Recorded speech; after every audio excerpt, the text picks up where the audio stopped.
Sir এক minute, এর আগে আপনার স্কুলের মিড ডে মিলের 3500 কেজি চাউল নাকি নষ্ট হয়েছে, এটা কি কারণে নষ্ট হয়েছিল একটু কইবেন কি?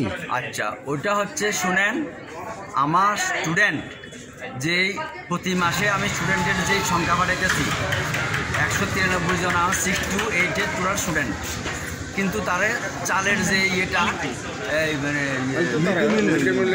সার্ভিসটা এটা অনেক বেশি দিতেছিল পরিমাণে, অনেক বেশি। কি গভর্নমেন্ট আপনাদেরকে অ্যাক্সেস চাল দিতেছে, আমাদের যা দরকার তার চাইতে অনেক অ্যাক্সেস চাল দেওয়া হয়েছে এবং প্রতি মাসে তাদের কাছে রিপোর্ট পাঠানো হইতেছে যে আমার এত কেজি চাল অ্যাক্সেস আছে, এত কেজি চাল এখনো আমার স্টোরেজ আছে, এত কেজি চাল স্টোরেজ আছে, তারপরেও তারা চাল দিতেছে এবং চাল দিয়ে রেশন সব আমাদেরকে খুব প্রেশারাইজ করে, যেহেতু আপনাদের নামে এই চালটা অ্যালোট হয়ে গেছে, আপনারা এটা চাল রাখেন, বাধ্য হয়ে রাখছি, ঠিক আছে, কিন্তু আমরা তো এই চাল কি করি, আমাদের এখানে রয়ে গেছে। আর এবং দেখা গেছে যে লাস্ট যে কিস্তির চালগুলো দিছে বাইরে যাইতেছে, আপনার হিসাব করতে গিয়ে থাকে এর আগে 6 মাস টিকছে, 3 মাস টিকছে, 4 মাস টিকছে, হ্যাঁ জানানো হয়েছে অলরেডি চাল ড্যামেজ, এটা জানানো ড্যামেজ আমরা বলি নাই, এটি আমাদের অ্যাক্সেস চাল, এটা আমরা কইয়া দিছি, তারা জানাইছি পরে এটা ডিউর কাছে রিপোর্ট গেছে, ডিউ ভেরিফিকেশন করছে, ভেরিফিকেশন করে অলরেডি দেখছে বিষয়টা, আমাকেও চিঠি দিছে, আমিও রিপ্লাই দিছি, আইএস আমাকে চিঠি দিছে, আইএসকেও রিপ্লাই দিছি, সবাইকে রিপ্লাই দিছি, ঠিক আছে।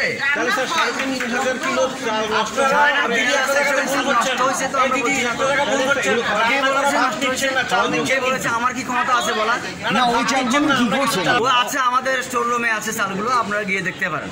হ্যাঁ, এগুলো কি খাওয়ার যোগ্য? হ্যাঁ, খাওয়ার যোগ্য না যোগ্য এটা আমি তো বলার কেউ না, এটা আমার বলার কেউ না, এটা ফুড সেফটি অফিসার আইছে, ফুড সেফটি অফিসার আইয়া উনি চালটা নিয়ে গেছেন, নিয়ে যাওয়ার পরে উনি টেস্ট করে আগে জানাবেন এই চাল খাওয়ার যোগ্য কিনা। আমি মাটির মধ্যে খুললেও দেখছি যে এটির মধ্যে লেদা পোকা, এই কারণে চালটি খানা আমি বন্ধ করে দিছি, যদি আমি লেদা পোকা দেখি। এখন যে প্রতিদিন এখন ভালো চালানি, ভালো চালানি না খাওয়াইছি, একদিকে চাল নষ্ট বা চালের ড্যামেজ, আর অন্যদিকে আজকের দিনে যেটা অটো রিক্সা করে চাল চলে যাচ্ছে স্কুলের পেছন দিক দিয়ে, কি বলবেন আপনি? সেটা আমি জানি না, তো আমি জানি না, শুনেন আমি এখানে কনসার্নিং টিচার আছে দায়িত্বে, সব কিছু তো সবসময় আমরা একজন টিচার হেডমাস্টারের পক্ষে সব কিছু রিপোর্টে না আসলে বলা যায় না। তো এখন যে এই ঘটনাটা ঘটতেছে আপনারা ধরছেন, তো এই ঘটনার সঙ্গে যে বা যারা জড়িত, আমরা school managing committee, school SMC committee সবাই বইয়েছেরা আমরা একদম কঠোর সিদ্ধান্ত নেব। এগুলো আপনাদের একদম জানার বাইরে, এটি আমাদের জানার বাইরে, আমরা তো আমাদের এই দিন দুপুরে বেরিয়ে যাচ্ছে। আমার কথাটা শুনেন, স্কুল কম্পাউন্ড উদ্বৃত্ত চাল কিসের? উদ্বৃত্ত কেন হবে? আমরা যতটুকু ছাত্র প্রেজেন্ট আছে ততটুকু চাল দিতেছি, উদ্বৃত্ত কিসের? ওরা তো বলছে উদ্বৃত্ত, উদ্বৃত্ত কেন উদ্বৃত্ত হবে এটা তো আমি জানি না। সেটার প্রশ্ন তো আমাদেরও, আপনার কাছে প্রশ্ন, কেন উদ্বৃত্ত দেবেন আপনারা? আমি তো উদ্বৃত্ত জানি না, ডেইলি 5 কেজি নাকি উদ্বৃত্ত থাকে, কেন থাকবে উদ্বৃত্ত, কি কারণে? আমরা তো আজকে যতজন স্টুডেন্ট প্রেজেন্ট আছে সেই অনুসারে ইন্টু 150 গ্রাম, আমরা তো জানি না। তাহলে ওরা বলছে উদ্বৃত্ত বলেই তো ওরা স্কুল থেকে বের করে নিচ্ছে। উদ্বৃত্ত চাল ওদের নেওয়ার মানে আমরা তো জানি না, তো না স্কুল কম্পাউন্ড থেকে চাল বেরিয়ে যাচ্ছে, এই চালটা উদ্বৃত্ত আছে এখানে, চাল তো এখানে আমাদের গোডাউনে দিকে। আপনারা জিজ্ঞাসা করুন, যাদেরকে আপনারা রিক্রুট করেছেন ওদেরকে জিজ্ঞাসা করুন। অবশ্যই আমার ম্যানেজিং কমিটি আছে, এসএমসি কমিটি আছে, আমরা বসে কঠোর সিদ্ধান্ত নেব যদি এই চালটা কি করে গেল বা কিভাবে এখানে ডিপোজিট হইল, কি ছেলে মেয়েদের না খাওয়া ডিপোজিট করা হয়েছে নাকি আমরা তো স্টুডেন্ট অনুসারে রেশিওতে আমরা চাল দিচ্ছি। আচ্ছা, আর আমরা 1 গ্রাম চালও বেশি কম দিচ্ছি না, বেশিও দিচ্ছি না, অথচ রেশিওর বাইরে চাল বেরিয়ে যাচ্ছে। হ্যাঁ, অক্ষণ চালটা কেন বের হচ্ছে এটা আমরা দেখব। সেই বিষয়ে এসএমসি কমিটি সেই বিষয়ে জানে, এই বিষয়ে এসএমসি কমিটি জানে? নিশ্চয়ই জানে না, জানলে আমরা জানাই তো, এবং ম্যানেজিং কমিটি জানে না। তাইলে কি বলবেন যে এই চালগুলো চুরি করে বের করছে ওরা?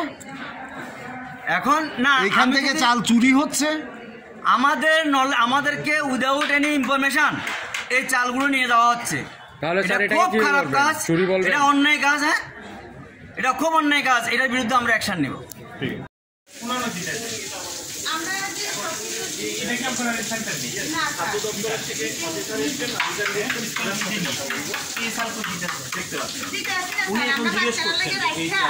এরকম মাসের চাল তো আমরা এমনি হাতে করে নিলে আর কি, তো আমরা তো সব ডিম, চাল, তেল, ডাল, মল মশলা সব সাপ্লাই দিই। তো এবার স্টুডেন্ট স্কুলে রান্না হয় যে, হ্যাঁ, তো সব দেওয়ার পরে এবার চাল ধরেন চাষটা যেমন 20 কেজি দিচ্ছে, 15 কেজি রান্না করে, আর 5 কেজি থাকে না, এটাই চাল আমরা খাবো আর কি, আমরা 1 কেজি করে খাবো। হ্যাঁ, চালের কি অনেক দিনের চাল না, আমরা তো মহিলা মানুষ এখানে রাস্তা দিয়ে নিয়ে যাই, তো মানে একটা কিছু করে লইয়া যায়।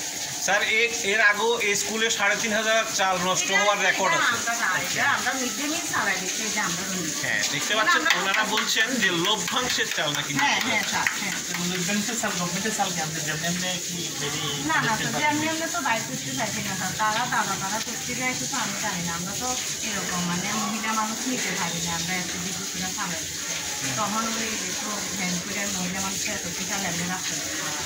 আচ্ছা, লভ্যাংশের কি এইভাবে চাউল নেওয়া যায় নাকি? লভ্যাংশের তো টাকা পাবেন।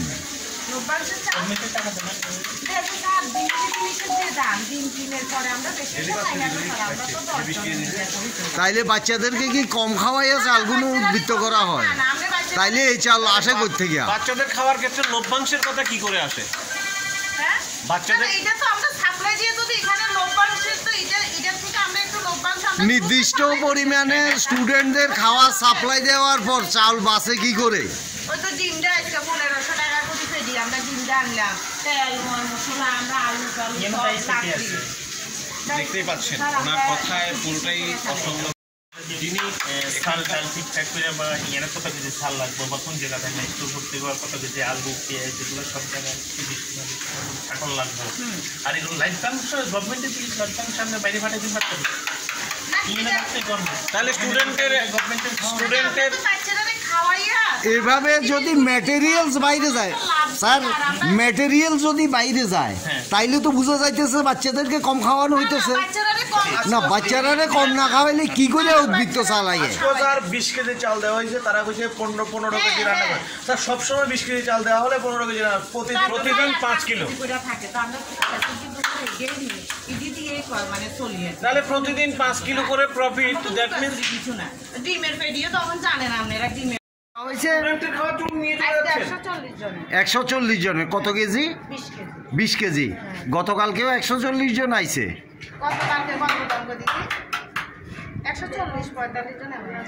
তো প্রত্যেক দিনই 140-45 জন আয়। একদিন 135 বা 160-62 এরকম। না না, আপনারা যেটা করলেন এটা কি আপনার কাছে মনে হচ্ছে এটা বৈধ? এটা কি বৈধ মনে হচ্ছে? গভর্নমেন্টের চাল নিয়ে গাড়ি করে নিয়ে চলে যাচ্ছেন, এটা কি বৈধ মনে হচ্ছে?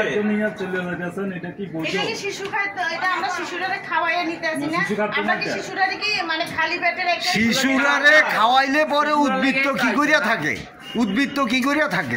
শিশুরা তো খায় না, শিশুরা কি পরিমাণ খায় এটাই তো বোঝা যাইতেছে। 20 কেজি চাউলের মধ্যে 5 কেজি চাউল উদ্বৃত্ত হয়, মানে কি এখানে কি করে খায়? মানে আপনারা গভর্নমেন্টের চাল এভাবে নিতে পারবেন, দুঃসাহসের কিছু নেই। আপনি পরিষ্কার বলুন কি বোঝাতে চাইছেন? কি এইভাবে আপনারা নিয়ে যাবেন এটা বুঝাতে চাইতেছেন? এভাবে সবসময় নিয়ে যাবেন? শকুন গোল্ড বিগত 25 বছর ধরে দৈনন্দিন রান্নার জন্য বহু গৃহিণীর প্রথম পছন্দ। 100% বিশুদ্ধ এগমার্ক যুক্ত কাচ্চিখানি খাঁটি সরষের তেল আপনার রান্নাকে করে তোলে সুস্বাদু ও মুখরোচক। শকুন গোল্ড, ভরতপুর, রাজস্থান।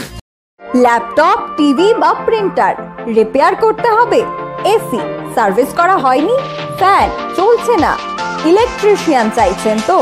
তাহলে ঘরে বসে দক্ষ টেকনিশিয়ান পেতে এখনই প্লে স্টোর থেকে ডাউনলোড করুন ক্যাম্পার ট্যাক দ্য সার্ভিস অ্যাপ।